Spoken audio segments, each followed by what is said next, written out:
en sous-sol et qui est arrivé ici. Ici, on a un manomètre qui sert.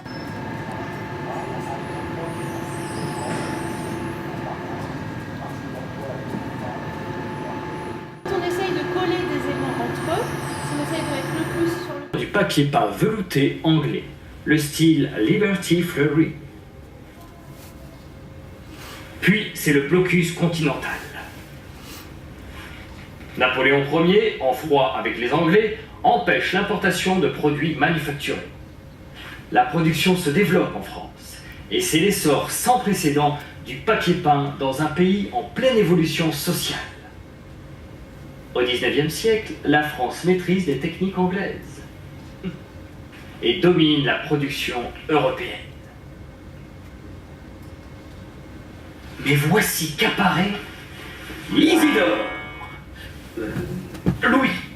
Louis Isidore le roi. Notre homme est inventif, entreprenant, mais fatigué. Fatigué de l'impression manuelle à la planche. Il sera donc pionnier de l'impression mécanique et à partir de 1840 participe à la démocratisation du papier peint. Dans les grandes maisons, on imite les tissus, le marbre, la tapisserie, les fresques, les stucs. On crée même des décors à plusieurs panneaux. Dans les demeures plus modestes, c'est rayures et petits carreaux. Ouvrez donc le tiroir de gauche, glissez vos mains en dessous et tirez. Et découvrez l'exquise fraîcheur des coloris qui ont traversé les époques. Oh, celui-là, il est bien. Oh, magnifique.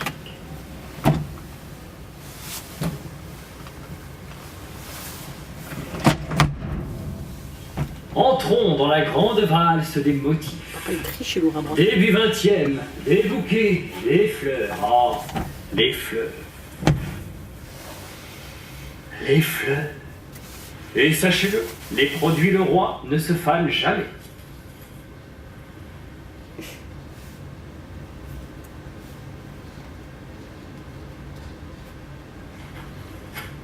Le style Art Nouveau, débridé, végétal, l'architecture, les stations de métro parisiennes. Mais chez certains, on s'assoit droit. Après-guerre, c'est les années folles. L'art déco. L'époque a changé, le style aussi. On géométrise, on épure, on invente. Chez Leroy, l'inspiration est servie par une inventivité technique sans cesse renouvelée. Suivre l'évolution du goût, anticiper les besoins, répondre à la demande.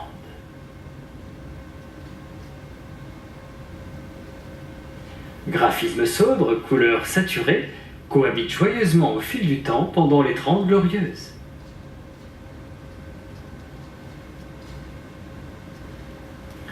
Et aujourd'hui, la vie moderne nous impose le pré-encollé, le bord à bord, le contre-collé, le vinyle. Le vinyle, c'est pratique, c'est lavable. Et oui, la fin du XXe siècle, c'est le rêve des bricoleurs du dimanche. Les bricoleurs du dimanche.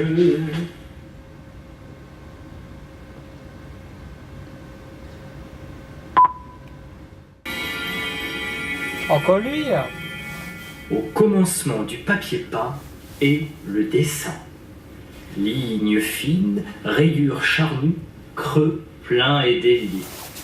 Ainsi naît le papier peint, beau comme l'antique. Mais d'où viennent le génie des motifs? Ces artistes qui osaient imaginer le décor de leurs contemporains.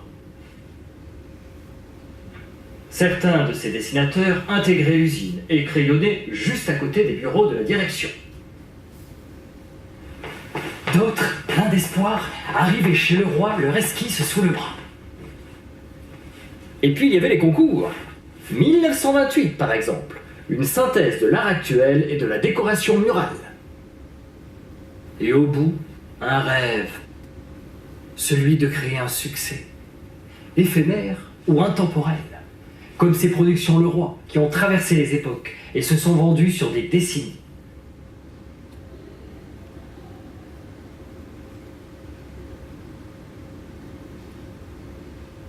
Sans parler de toutes ces contrées imaginaires en rouleau, si touchantes dans leur sincérité. Le rêve est joli, certes, mais il est sous contrainte technique incontournable. En effet, le cahier des charges du dessinateur pesait lourd sur la création. Le nombre de couleurs, par exemple, était limité, car à l'impression, chacune d'entre elles nécessitait un cylindre. Les motifs correspondant à une couleur donnée étaient reportés sur chacun de ces cylindres, grâce à un calque ancré. Ouvrez donc le tiroir de gauche, glissez vos mains au-dessous et tirez. Et maintenant, regardez le nombre de calques nécessaires pour la réalisation d'un seul dessin. Étonnant, non ?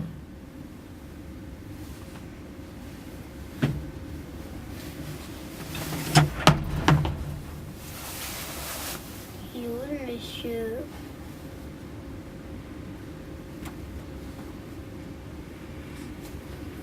Étape suivante, la gravure.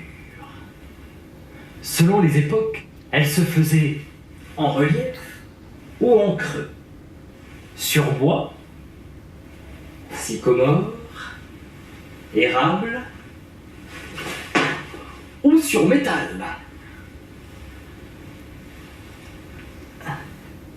Dans le tiroir de droite, admirez donc les outils usés de la main du graveur, artisan d'art s'il en est.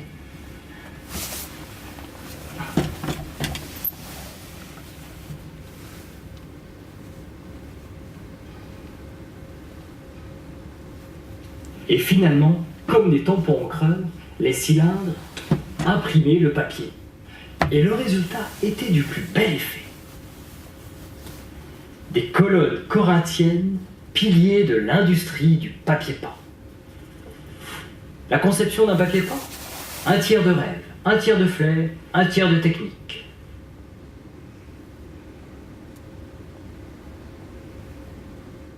Il revient le monsieur. Eh bien, c'est colorer votre ambiance. Ça sent les années 70-80. Youhou! Merci d'être là. Je ne pouvais pas rêver mieux. Car la couleur, parlons-en. Le roi est tout simplement tombé dedans quand il était petit. Dès 1930, la communication de la manufacture se faisait en couleur. C'est que la richesse de ces teintes était unique sur le marché et qu'il fallait le faire savoir. Et de qualité extraordinaire, des teintes quasi inaltérables qui ne craignaient pas le soleil. D'ailleurs, la publicité en parlait déjà en 1929. Bougez vos meubles, décrochez vos tableaux, point de trace. À partir d'un dessin, les coloristes effectuaient une recherche de couleurs. À chaque couleur, sa formule. Certains ouvriers étaient capables de reproduire une teinte à l'œil. Avec leurs petits doigts, ils créaient de jolies empreintes.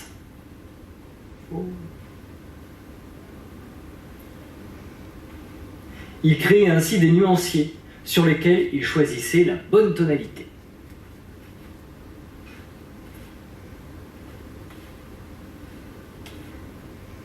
Regardez donc dans le tiroir de gauche, juste en dessous. Vous verrez des exemples d'essais.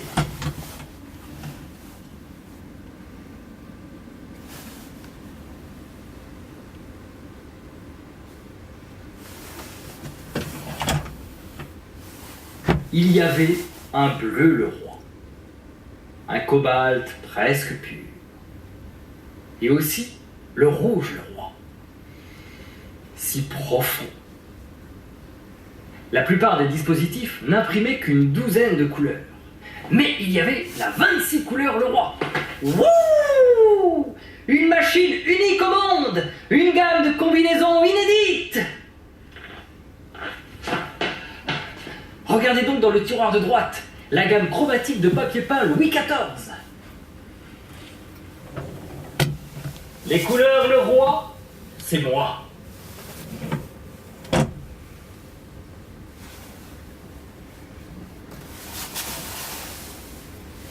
Ah, vous revoilà prêt pour la suite. Au pied de l'escabeau, paré à refaire votre intérieur, avec un mur pour vos envies d'atmosphère, votre festival de couleurs. Savez-vous, vous qui sortez tout droit d'une publicité Le Roi, ce que vous tenez entre les mains? Une œuvre de très haute qualité.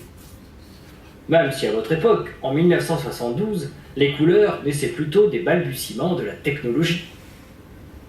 Et puis, vous tenez le fruit de nouvelles inventions, comme le papier Leroy Express, prêt à poser. L'esprit qualité Leroy a traversé les époques un peu grâce à vous. Et qu'entends-je? Vous murmurez?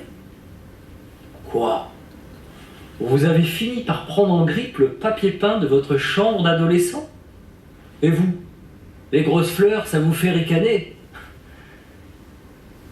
Ah, les après-midi chez Mémé Lisette.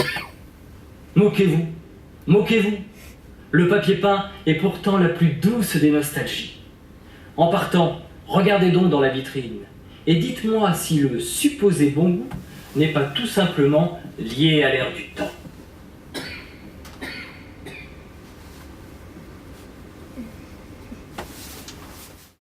On donne d'autres qui passent à travers le bras, à travers la main, à travers le pinceau, puis voilà, c'est tout. Quoi qu'on en dise, on est quand même influencé par les fabricants parce que ce sont les commerciaux, ils vendent et il faut des produits qu'ils vendent.